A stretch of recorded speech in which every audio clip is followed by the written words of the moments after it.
Good morning, everyone, and welcome to our official day one. I don't know about you, but I feel this huge sense of relief knowing that we have prep week out of the way. So many questions are answered.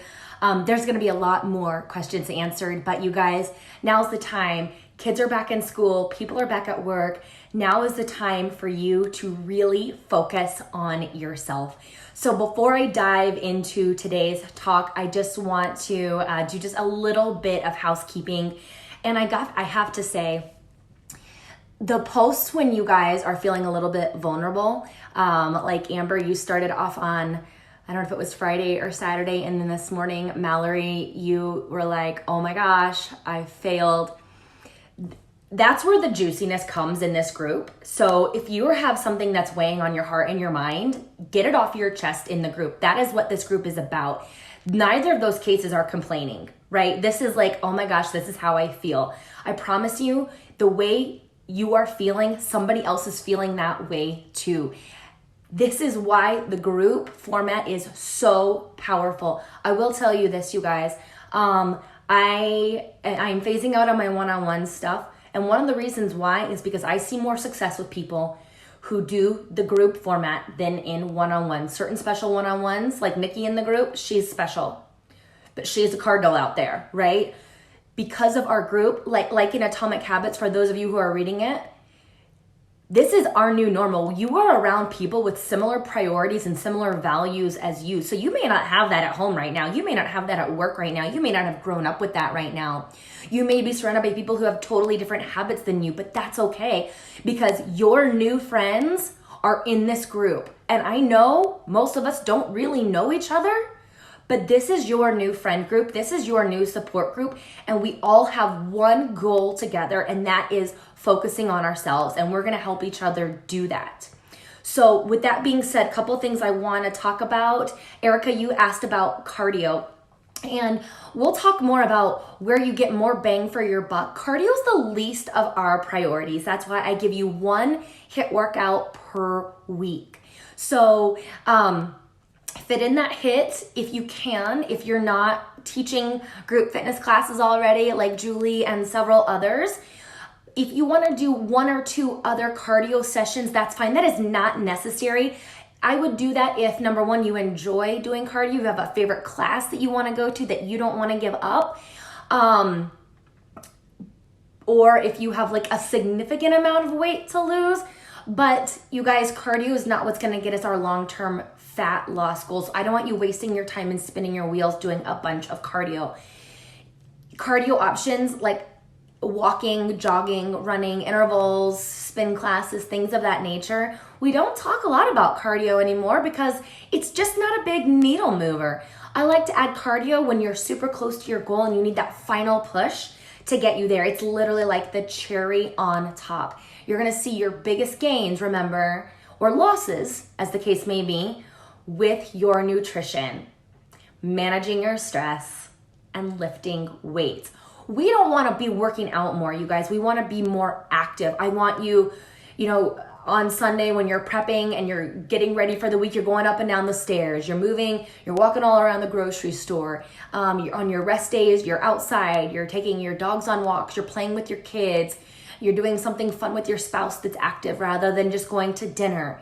So it's really about being more active in your general life than it is about getting 30 more minutes in on the treadmill or the step mill. So I have an amazing graphic that I'll share with you guys that shows where calories are burned, like the biggest chunk. And it's eye-opening. It is eye-opening. It's gonna turn your paradigm upside down on its head. So there's that. Also, along with what we talked about on Friday. First off, if you haven't watched Friday's video about running from the bear, watch it. This is one, it should be on repeat in your head, but very much like what Mallory brought up today, we're not focused on doing everything perfectly today. Not at all. We're just focused on getting a little bit better. And especially for those of you who, if you've never tracked anything before, I just thought about this as I was in the shower.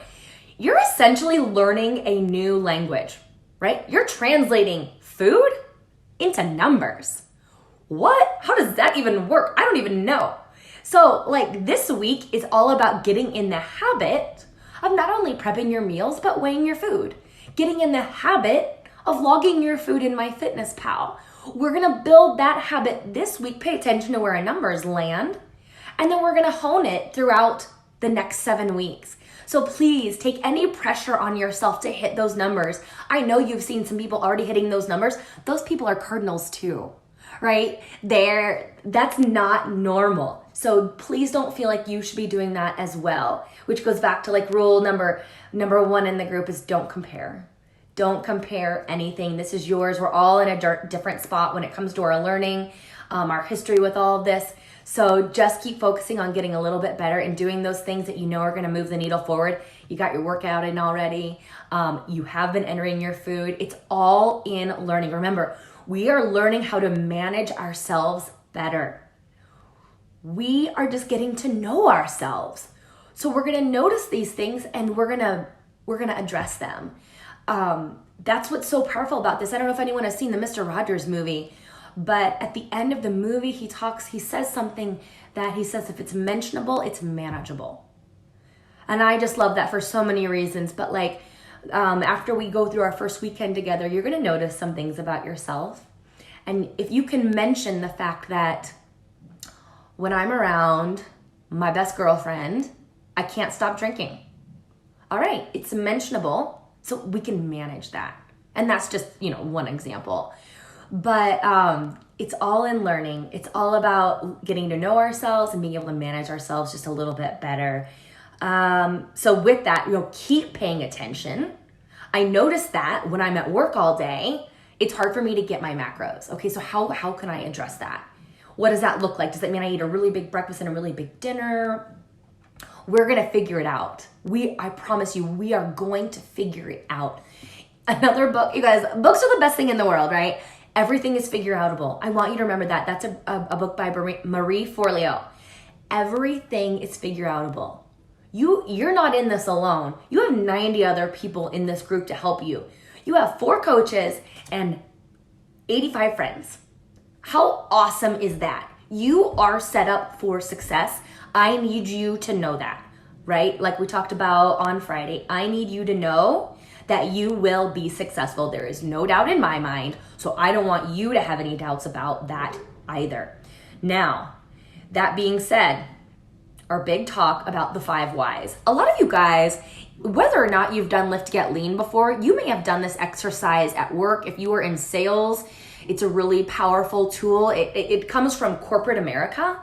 And if you don't know why you're doing something, sometimes it's hard to stick with it. We've already talked about why motivation doesn't work, why willpower doesn't work. What does work, in addition to setting up your environment for success, is knowing your why and remembering your why.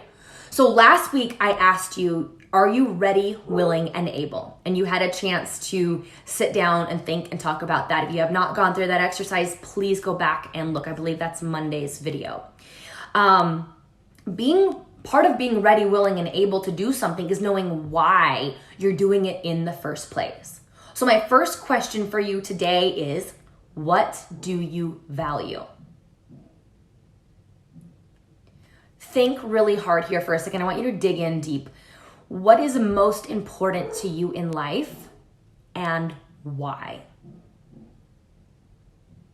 Is your family most important? Is your job most important? Is your health most important? There are literally no wrong answers to this question. Now, what kind of person do you want to be? This is the big driving factor. What kind of person do you want to be and why?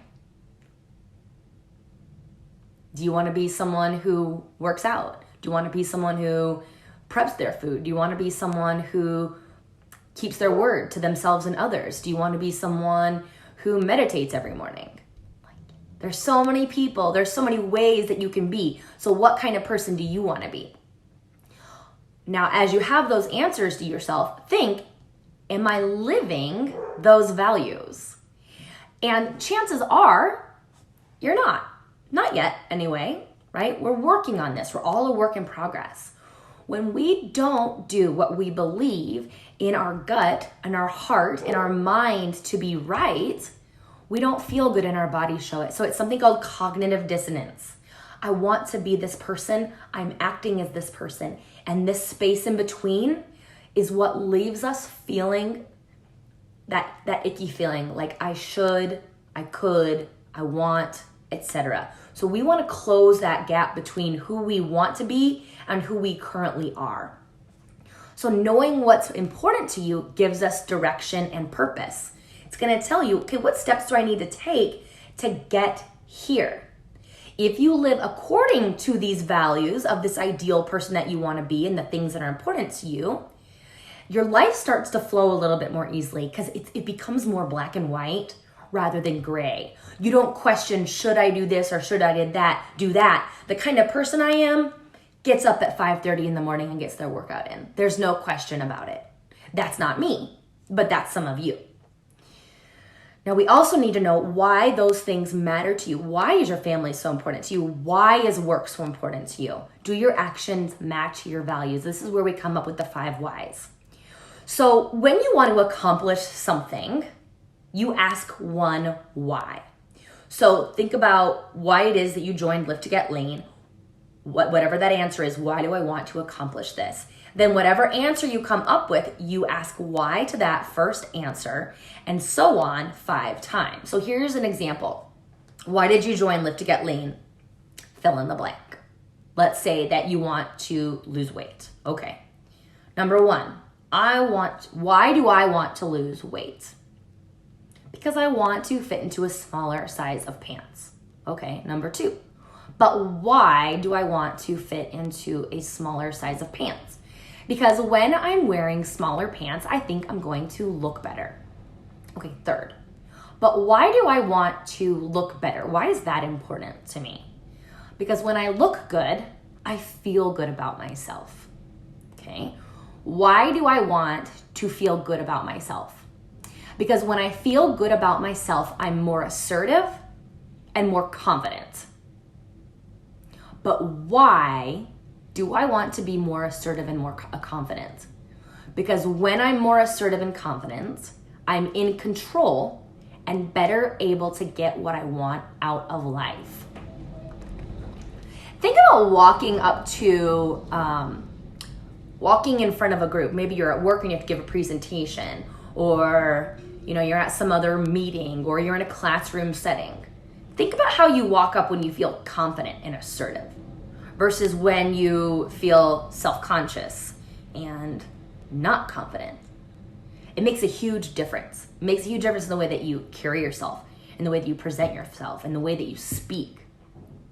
So you can see it's not just about losing weight or whatever your why is. You're going to drill down to something that is really significant and really important to you. And that's going to be your driving factor for the next 6 weeks that we have together. So for this particular example, right, losing fat really meant being in charge of her life. And I will tell you, you guys, if you can master your nutrition, you can do anything. This is about the hardest thing that you can do, taking control of your nutrition. If you can do this, you can do anything. So, your 5 whys. Think about it. Why am I really doing Lift to Get Lean? And give it some thought. Take some time. Be honest with yourself. And I will write these questions, you guys, at the top of this video. This is also in your journal/owner's manual. Get to it whenever you can. And this is very important. So go through this. I promise you guys, if you're new, every single video that I do for you, it's important that you eventually watch it. It is full of insightful and important information. This 6 weeks is crammed full of information that you need to know. There is no fluff. I have cut out all the fluff. This could easily be an 8-week course. So just know that if I take the time to make a video, it is extremely important that you watch it. So for today, keep doing what you've been doing, you guys. Keep getting in the habit of logging your food, entering your food, weighing your food, getting a workout in, taking time for yourself, taking time to journal, whatever's important to you. Again, I will type the big questions for this at the top of this video. If you want to share down below what your big fat why is, I would love to hear it. It will help me keep you accountable. Keep the questions coming. Tonight we have our first macro post around, I think it's 4:30 my time, so Mountain Time.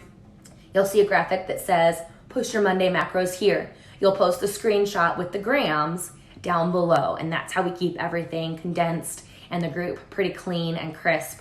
So I'm looking forward to seeing your progress. I'm not expecting perfect numbers from you. Not expecting that at all. So take that weight off your shoulders, because that's not what we're shooting for. I just want you to get it done. All right, you guys have a wonderful day, and I'll talk to you soon. Bye-bye.